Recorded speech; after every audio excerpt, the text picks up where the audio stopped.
तो hello guys, तो कैसे आप सब लोग। उम्मीद करता हूँ आप सब लोग बहुत बढ़िया हो, बहुत मस्त हो और अपनी ज़िंदगी में बहुत ज़्यादा मस्तियाँ कर रहे हो। आप लोगों का फिर से स्वागत है मेरे इस अगले वीडियो पे। और आप सबको पता है हम लोग सी का कोर्स कर रहे हैं बहुत दिनों से और हमने सी के बहुत सारे टॉपिक्स देख लिए और आज हम लोग एक और टॉपिक आगे बढ़ने वाले हैं अपने जर्नी पे। तो यार फटाफट चले आओ मेरे कंप्यूटर स्क्रीन पे, क्योंकि मैं ज़्यादा टाइम नहीं लेने वाला हूँ और फटाफट से ये वीडियो स्टार्ट करने वाला। तो आ जाओ मेरे कंप्यूटर स्क्रीन पे। तो यार कंप्यूटर स्क्रीन पे आने के बाद तुम देख सकते हो कि हम लोग अभी चैप्टर 1 कर रहे हैं, जो कि है getting started with C programming. तो चैप्टर 1 पे हम लोग देख सकते हैं कि हमने पिछले कुछ टॉपिक्स में हमने ये देखा कि हम लोग किस तरह से वीएस कोड को इंस्टॉल कर सकते हैं। उसके बाद हमने ये देखा कि हम लोग मेन फंक्शन क्या होता है हमारे सी पे, उसको हमने देखा। तो अब हम लोग एक और नया टॉपिक देखेंगे जो कि है हमारा कमेंट्स। ये कमेंट्स क्या होता है इसको हम लोग आज देखने वाले हैं, ठीक है।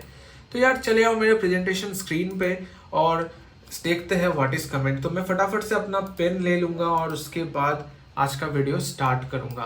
तो यार देखो, कमेंट्स क्या होता है कि टिप्पणी। जब हम किसी चीज़ पे कोई टिप्पणी करते हैं, जब आप मेरे वीडियो पे कोई कमेंट करते हो, कोई टिप्पणी करते हो, जैसे मेरा वीडियो आपको अच्छा लग रहा है या आपको कोई एक टॉपिक समझ में नहीं आया ठीक से, आप जब ये ऐसा कुछ कमेंट करते हो तो ये क्या होता है, ये कमेंट है कि आप मुझे बता रहे हो, आप मुझे बताना चाहते हो कुछ ऐसा अपने मन का फीलिंग, आपको क्या फील हो रहा है अपने मेरे वीडियो को देख करके।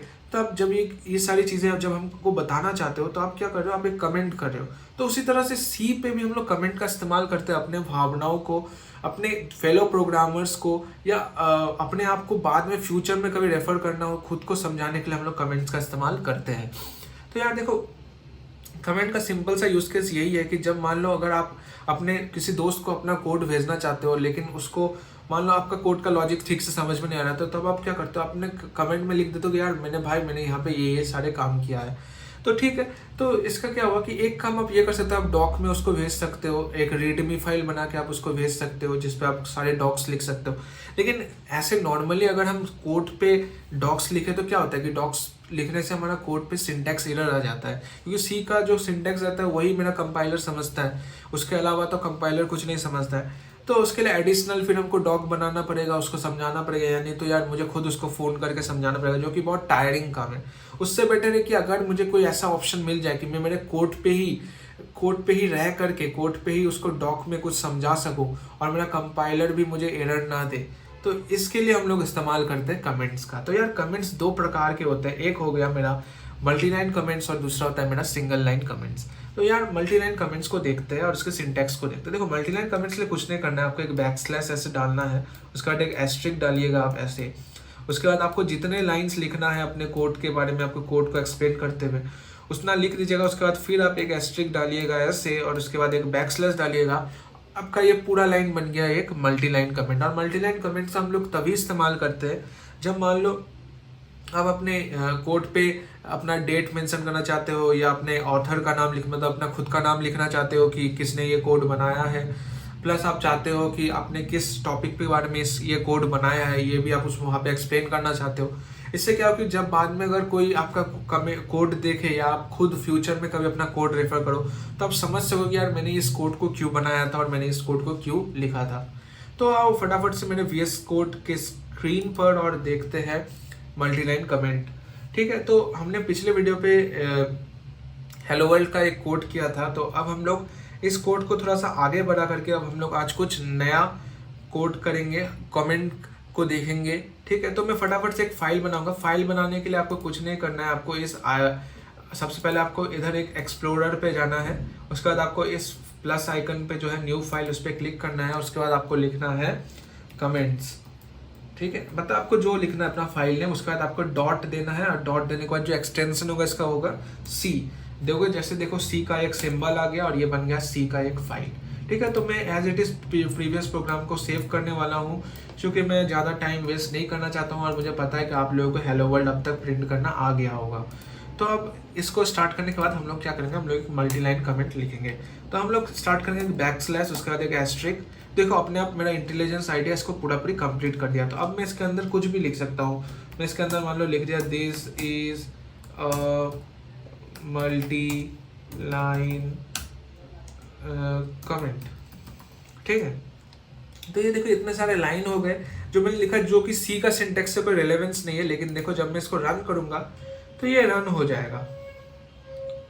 ठीक है। लेकिन अगर उसी जगह पे मान लो अगर मैं इन दोनों को हटा देता हूँ, ठीक है, तो ये क्या होगा, मेरा सिंटैक्स क्योंकि करेक्ट नहीं हुआ और इसको मेरा कंपाइलर एज एन कुछ अलग ही समझेगा इसको। तो देखो अब यहाँ पे कोई एरर आ गया। तो जब भी आपको ऐसे मल्टीलाइन कमेंट्स देना है तो आपको मेक श्योर करना है कि आपका फॉर्मेट एकदम सेम रहे, एग्जैक्ट रहे। और अगर आप इंटेलिजेंस आइडिया यूज कर रहे हो तो आपको दिक्कत नहीं है, आपका वो ऑटोमेटिक ले लेगा, ठीक है। तो यही होता है मल्टीलाइन कमेंट। तो अब आते हैं फिर से मेरे प्रेजेंटेशन स्लाइड पे और इसको देखते हैं सिंगल लाइन कमेंट। देखो सिंगल लाइन कमेंट क्या होता है कि जब हम लोग मान लो किसी एक पर्टिकुलर लाइन पे कुछ मेंशन करना चाहते हैं, जैसे मान लो मेरा कोड यहाँ से स्टार्ट हुआ या मेरा कोड यहाँ पे एंड हुआ, तो तब हम लोग ऐसे सामने में 2 बैकस्लैश को ऐड करते हैं और वो पूरा का पूरा लाइन कमेंट आउट हो जाता है। इसका तब इस्तेमाल करते हैं जब मान लो मेरा प्रोग्राम कहाँ पे स्टार्ट हुआ, मैं इसको मेंशन करना चाहता हूँ, मतलब छोटे छोटे पॉइंट्स ऐड करना चाहता हूँ, छोटे छोटे लाइन ऐड करना चाहता हूँ कि मेरा कोड यहाँ पे स्टार्ट हुआ, मेरा कोड यहाँ पे एंड हुआ, तब हम लोग सिंगल लाइन का इस्तेमाल करते हैं। तब हमें लगता है कि मल्टी लाइन यार बहुत ज़्यादा हेवी हो जाएगा, मुझे उतना का जरूरत ही नहीं है, मेरा एक लाइन पे काम हो जाए, तो मैं सिंगल लाइन का इस्तेमाल करूंगा, ठीक है। तो अब सिंगल लाइन का सिंटैक्स देख लेते हैं VS कोड पे। जैसे कि मान लो मेरा कोड यहाँ पे स्टार्ट हो रहा है, तो यहाँ पे 2 सिंगल लाइन ऐसे बैकस्लैश दूंगा और उसके बाद लिखूंगा प्रोग्राम स्टार्ट हेयर, ठीक है। अब यहाँ पे देखो जैसे मैं स्लैश करके यहाँ पे अगर कुछ लिखूँ तो ये कुछ अलग ही चीज़ बन गया, देखो ये, लेकिन सिंटैक्स अलग है, इसका एरर आएगा देखो, क्योंकि ये सिंगल लाइन है, इस पे खाली जिस लाइन पे तुमने स्लैश देगा वही चलेगा, देखो एरर आ गया, ठीक है।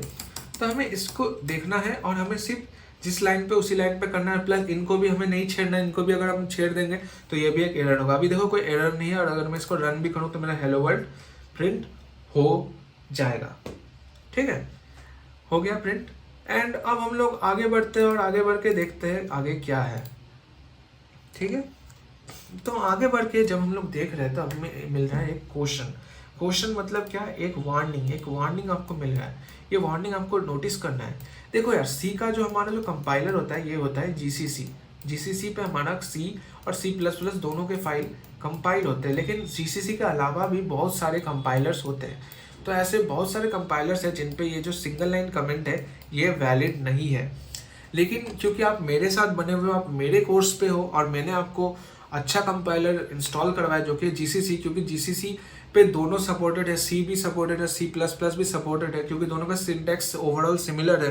तो इसीलिए जीसीसी पे क्या है कि जीसीसी पे आपका सिंगल लाइन कमेंट अलाउड है और कोई दिक्कत नहीं आने वाली है। तो अगर आप मेरे साथ फॉलो कर रहे हो, मेरे को फॉलो कर रहे हो तो कोई दिक्कत नहीं है। लेकिन अगर आप कोई दूसरा कंपाइलर यूज़ करो तो आप मेक श्योर कर लेना कि आप में वो सिंगल लाइन कमेंट अवेलेबल है कि नहीं। बहुत सारे कंपाइलर्स पे अवेलेबल नहीं रहता है।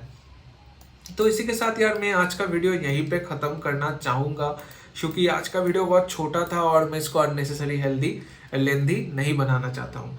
तो यार चलो अब मैंने तो आज का वीडियो दिखा दिया। अब आपका जो काम है, आपको क्या करना है कि आपको ये जो मैंने कोड बनाया है इसको आपको मेरे गिटहब से डाउनलोड कर लेना, मैं लिंक डिस्क्रिप्शन पे दे दूंगा। प्लस मैं तो आपके लिए नोट्स बनाता ही हूँ और मुझे पता है आप लोग नोट्स डाउनलोड कर रहे हो और यूज़ भी कर रहे हो। तो इन नोट्स को देखना, मैंने हिंदी पे भी सब लिख करके रखा हुआ है ताकि आपको आसानी हो समझने में, पढ़ने में। तो इसी के साथ आज का वीडियो यहीं पे ख़त्म होता है और मैं उम्मीद करता हूँ आपको ये वीडियो पसंद आया। एंड मिलते हैं नेक्स्ट वीडियो पे, तब तक के लिए थैंक यू, शुक्रिया, धन्यवाद, goodbye. To coders fear losing jobs because of ChatGPT? No, it will never happen. We know in 1977-78, there was a thing called program generators. Everybody said the youngsters will lose all the jobs. It didn't happen. You know why? Because